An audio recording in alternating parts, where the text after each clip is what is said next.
Good morning সবাইকে, সবাই ভালো থাকবেন, সুস্থ থাকবেন। মাই সিম্পল লাইফ ব্লগে সবাইকে স্বাগত। এখন সকাল 8:30 বাজে, আর ছোটো ছেলে এখনও ঘুম থেকে উঠে নাই।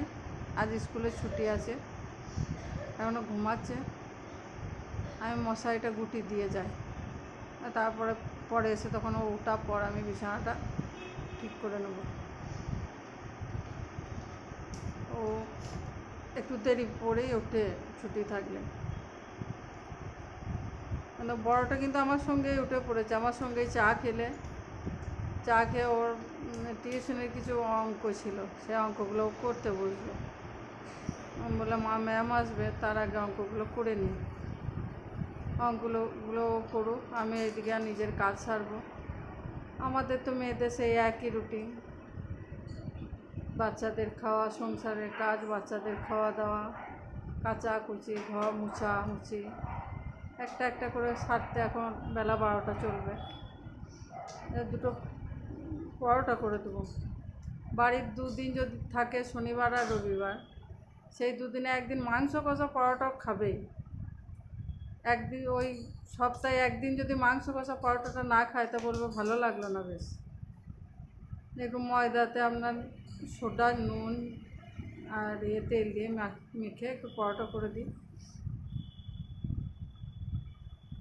বাচ্চাগুলোকে খাইয়ে দেবো। ওরা খেতে খেতেই মনে হয় টিউশনি ম্যাম চলে আসবে, 10টায় আসবে বলেছে আজকে। খাইয়ে দিয়ে তারপর আমি রান্না করব। মাংসটাকে করে নিতে হবে, কেননা মাংস দিয়েই পরোটাটা খাবে। একটু গরম জল দিয়ে আটাটা মেখে নিলাম। আজকে বাচ্চারা বাড়িতে থাকলে জানেন তো কাজ বেড়ে যায়, কিন্তু ওরা আবার না থাকলে ভালোও লাগে না। ওরা থাকে না, কালকে এত মনটা খারাপ করছিল, কিন্তু আজকে আছে কাজ বেশি, কিন্তু তবুও বেশ কাছে কাছে ঘুরে বেড়াচ্ছে, করছে, বেশ ভালোই লাগছে। মাংসটা আগে কষে দিই ওদেরকে, খাইয়ে দেবো, টিউশনি ম্যাম আসবে, তারপরে রান্না সারবো। মাংসটা দিয়ে দিলাম, মাংস হয়েও গিয়েছে। ওদের দিকে খাবারটা দিয়ে দিই, ওরা খেয়ে নিই, তারপর আমি বাড়ির কাজ করব বাকিগুলো। আজকে কাজ আছে প্রচুর, ওদের সব কিছু কাচাকুচি করতে হবে, স্কুল ড্রেস, ব্যাগ। কেন আবার ধরেন টানা এখন সোমবার থেকে স্কুল, সামনের সপ্তাহে পুজোর ছুটি পড়বে, এইটা টানা স্কুলটা চলবে। স্কুলটার পর গায়ে ব্যাগ ট্যাগ না কেচে দিলে আবার এক সপ্তাহ নোংরা হয়ে যাবে।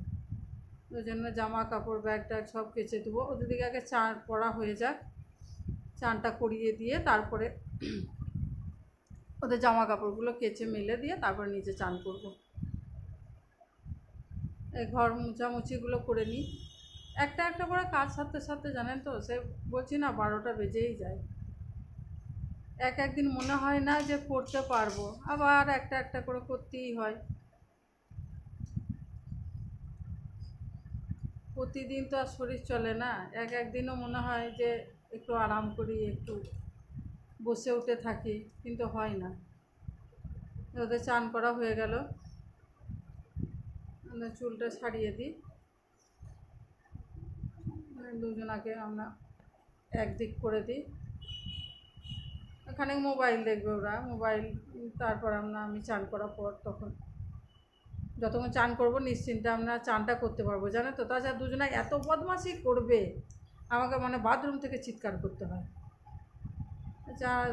মোবাইলটা হাতে দিয়ে গেলে আমরা চুপচাপ চানটা করবে। এখানেই ব্লগটা আমি শেষ করলাম, ভালো থাকবেন।